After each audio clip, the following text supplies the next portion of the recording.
Shalom pemirsa CB Indonesia, senang sekali pada kesempatan kali ini saya bisa berjumpa lagi bersama dengan Anda sekalian untuk membagikan pekabaran firman Tuhan melalui buku Bersama Tuhan di Waktu Fajar. Buku ini dituliskan oleh Nyonya Ellen G. White, yaitu salah satu penulis Kristen di mana ia mendapatkan ilham langsung dari Tuhan sehingga ia menuliskan hasil pikiran tersebut ke dalam tulisannya, dan tulisan-tulisannya itu dicetak menjadi buku yang bisa kita baca sampai sekarang ini. Dan juga melalui buku-bukunya tersebut kita itu akan belajar bagaimana kita itu harus selalu berhubungan dengan Tuhan, entah itu ketika kita bangun atau ketika kita mau tidur, kita itu harus selalu berhubungan dengan Tuhan sehingga segala tindakan kita itu bisa sesuai dengan apa yang Tuhan kehendaki. Pada kesempatan kali ini, bacaan yang akan saya ambil terdapat di dalam halaman 32. Tapi sebelum kita lanjut untuk memasuki pembahasannya, saya ingin agar saudara mau mengundang orang-orang di sekitar saudara untuk duduk menonton bersama, sehingga bacaan yang akan saya bawakan sebentar dapat kita semua dengarkan, diskusikan, dan kita pahami bersama-sama. Sehingga dengan demikian, pelajaran-pelajaran yang kita dengar pada saat sekarang ini dapat kita praktekkan dalam kehidupan kita setiap harinya. Bacaan kita kali ini berjudul Kita Harus Percaya. Saudara juga bisa membuka di dalam Alkitab, di dalam kitab 2 Tawarik 20 ayat 20. 2 Tawarik 20 ayat 20, percayalah kepada Tuhan Allahmu, dan kamu akan tetap teguh. Percayalah kepada nabi-nabinya, dan kamu akan berhasil. Nah, jadi pada pembahasan kita kali ini kita akan belajar agar bagaimana kita itu mau percaya kepada Tuhan. Meskipun kita tidak melihatnya, tetapi melalui bacaan yang akan kita dengarkan sebentar, kita itu akan belajar bagaimana kita harus menjadi orang yang percaya kepadanya. Kita masuk pada pembahasannya. Seluruh kitab suci merupakan penyataan kemuliaan Tuhan di dalam Yesus. Jika diterima, dipercaya dan dituruti, maka itu adalah alat yang besar dalam perubahan tabiat. Itulah rangsangan yang besar, kekuatan yang mendorong, yang menyegarkan kemampuan jasmani, pikiran, dan rohani, yang menuntun kehidupan ke dalam saluran yang benar. Nah, jadi pada awal pembahasan kita kali ini dikatakan bahwa kitab suci itu merupakan penyataan kemuliaan Tuhan di dalam kehidupan Yesus. Dan apabila kita mau untuk belajar dan membaca kitab suci itu dengan sungguh-sungguh, jadi kita itu ketika kita membaca kitab suci, janganlah kita menganggap hanya sekedar membaca buku yang biasa saja.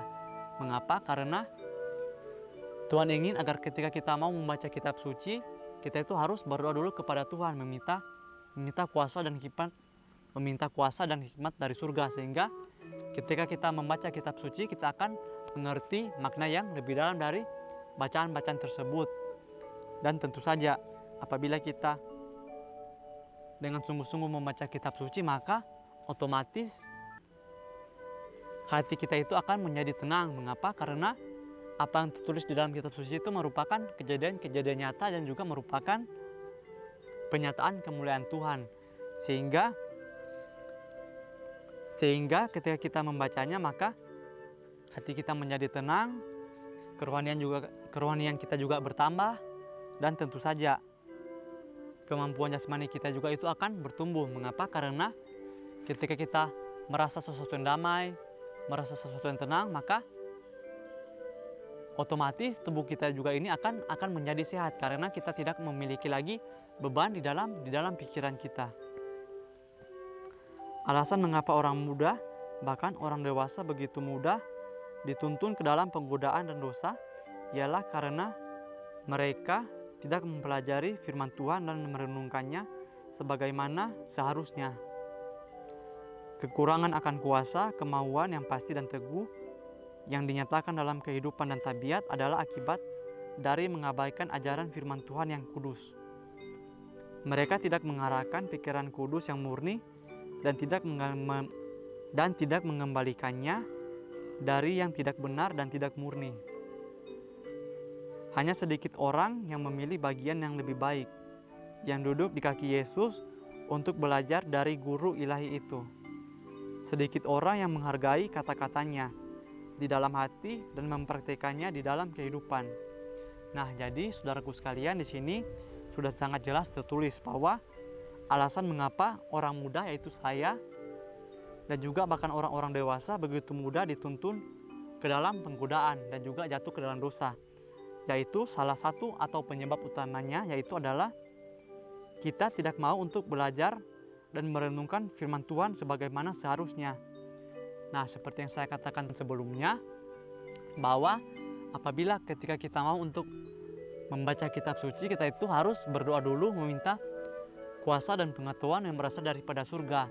Dan kita tidak boleh menganggap ketika kita membaca kitab suci itu seperti kita membaca artikel atau membaca koran atau membaca buku-buku yang biasa saja. Mengapa? Karena kitab suci itu adalah merupakan kitab yang dituliskan berdasarkan dari penyataan kemuliaan Tuhan. Sehingga ketika kita mempelajari atau membaca kitab suci itu hanya membacanya begitu saja, maka kita tidak akan mengerti arti dari bacaan-bacaan tersebut, dan tentu saja itu hanya akan lewat di dalam pikiran kita. Sehingga ketika kita melewati atau kita tidak bisa mendapatkan makna yang sesungguhnya dari kitab suci, maka kecenderungan kita untuk berbuat dosa itu akan ada lagi. Karena seperti yang dikatakan di sini, alasan kita berbuat dosa itu karena kita tidak membaca kitab suci sebagaimana seharusnya. Di sini juga dikatakan bahwa mereka, yaitu saya dan juga saudara, tidak mengarahkan pikiran yang kudus dan murni dan tidak mengembalikannya dari hal-hal yang tidak benar. Sehingga mungkin saja ketika kita melakukan sesuatu yang kita senangi atau sesuatu hal yang membuat kita senang, tanpa kita sadari mungkin saja itu tidak sesuai dengan apa yang Tuhan kehendaki. Sehingga apabila kita tidak membaca dan mempercayai kitab suci, maka kita akan menganggap bahwa yang saya lakukan ini adalah sesuatu yang benar. Dan lama-kelamaan jika kita terus melakukannya, maka kehidupan kita itu akan lebih jauh daripada Tuhan. Mengapa? Karena kita melakukan hal tersebut karena hanya sesuai dengan kemampuan kita dan tidak sesuai dengan apa yang terdapat di dalam kitab suci. Sedikit orang yang menghargai kata-katanya di dalam hati dan mempraktikkannya di dalam kehidupan kita. Nah, itu sangat benar sekali. Mungkin saya juga pribadi ketika saya membaca kitab suci dan saya tidak berdoa dengan sungguh-sungguh, maka saya juga tidak akan mendapatkan makna yang sesungguhnya dari kitab suci tersebut. Sehingga dikatakan bahwa hanya sedikit orang yang mengerti makna yang sesungguhnya dari kitab suci tersebut, dan hanya sedikit orang juga yang mempraktikkannya di dalam kehidupan mereka. Nah, jadi melalui kalimat tersebut, marilah ketika kita mau untuk membaca kitab suci, kita itu pertama-tama harus berdoa dan percaya bahwa Tuhan itu akan membukakan pikiran kita sehingga kita bisa mengerti makna yang sesungguhnya dari bacaan yang terdapat di dalam kitab tersebut, dan juga kita bisa mempraktekannya di dalam kehidupan kita setiap harinya. Kebenaran kitab suci kalau diterima akan mengangkat pikiran dan jiwa. Jika firman Tuhan dihargai sebagaimana layaknya, orang muda dan orang tua akan memiliki kemurnian moral, kekuatan prinsip yang menyanggupkan mereka untuk menolak godaan. Kutipan ini diambil dari buku Seri Membina Keluarga, jilid 4 halaman 423 dan 424. Nah, selanjutnya juga di sini sangat berhubungan dengan penjelasan yang saya katakan sebelumnya, yaitu apabila kita mau percaya dan menerima firman Tuhan, yaitu bacaan-bacaan yang terdapat di dalam kitab suci, maka ini merupakan cara terbaik untuk agar kita memiliki kemurnian moral, kekuatan prinsip yang akan menyanggupkan kita untuk menolak godaan-godaan yang berasal daripada si jahat tersebut. Jadi apabila kita mempelajari kitab suci, maka kita itu akan mendapatkan pengetahuan yang baru, yaitu pengetahuan yang berasal dari surga. Sehingga ketika kita melakukan sesuatu yang sesuai dengan keinginan kita, maka kita akan berpikir bahwa saya telah mempelajari sesuatu yang benar di kitab suci tersebut, sehingga ketika kita mau melakukan suatu kesalahan, maka kita akan berpikir bahwa ini adalah sesuatu yang salah. Maka kita juga otomatis akan menghindari hal tersebut. Dan lama-kelamaan apabila kita terus dan terus mempelajari kitab, maka lama-kelamaan apabila kita mau dan terus mempelajari kitab suci, otomatis kita juga itu akan terhindar dari godaan-godaan setan tersebut. Kita harus menetapkan hati untuk mengetahui apakah kebenaran itu. Segala pelajaran yang Tuhan telah sengaja untuk mencatatnya di dalam firman-Nya adalah untuk menjadi amaran serta petunjuk bagi kita.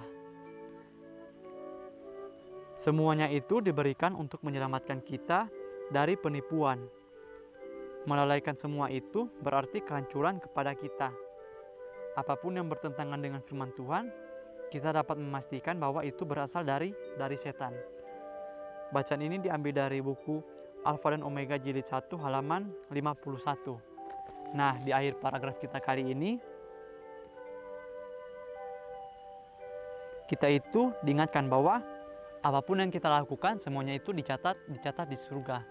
Sehingga ketika kita melakukan sesuatu yang salah, maka itu juga dicatat, dan juga ketika kita melakukan kebaikan itu dicatat. Sehingga mulai sekarang marilah kita itu mau untuk memperbaiki segala tingkah laku kita, sehingga apapun yang kita lakukan itu bisa sesuai dengan apa yang terdapat di dalam kitab suci.